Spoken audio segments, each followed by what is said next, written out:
besh, meron lang akong i-share sa inyo na isang pautangan online na kung saan nung sinubukan ko siya, na-aprobahan ng aking loan application. Though medyo mas malaki yung processing fee nila, kaya lang ang bilis talaga nung pag-approve nila ng aking loan application sa loob lamang ng 10 minutes.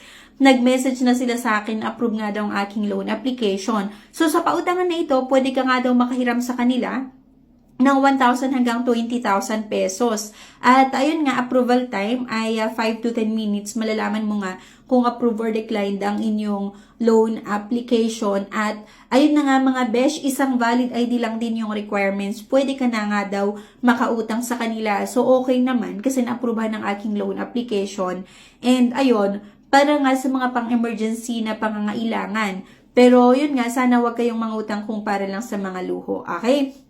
So, sa pangutangan na ito, ayun nga, isang valid ID lang yung requirements. Pwede na nga daw tayong makahiram sa kanila. Pero disclaimer ha, hindi po nila ako binayaran para i-endorse sila. Based lang ito sa sarili kong experience as a user. So, nung sinubukan ko, napakabilis nga talaga yung pag-process nila ng aking loan application, na-aprobahan agad and na-disperse sa aking account yung loan proceeds, parang ito sa mga pang-emergency na parang ilangan. Ilalagay ko na lang din yung link sa comment section at sa description below. Dahil nga po hindi pwede na i-click yung link dito, pwede nyong i-copy yung link na yun, tapos pumunta kayo mismo sa Google, ayan, then i-paste nyo yung link, then pwede nyong i-browse itong pautangan na ito kung naghahanap kayo ng pangmabilisan na pwedeng mautangan online.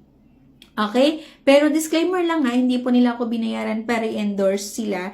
Based nga ito sa sarili kong experience. Mas maganda kung gusto nyo manghiram din, gumawa na lang din kayo ng sarili nyong research. Kasi sa akin naman, nagbayad ako on or before yung due date.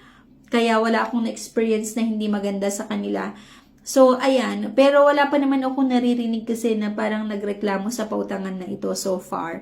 Unlike dun sa mga ibang loan sharks. So, ayan. Pwede nyong i-check mga besh. Pwede nyong i-explore.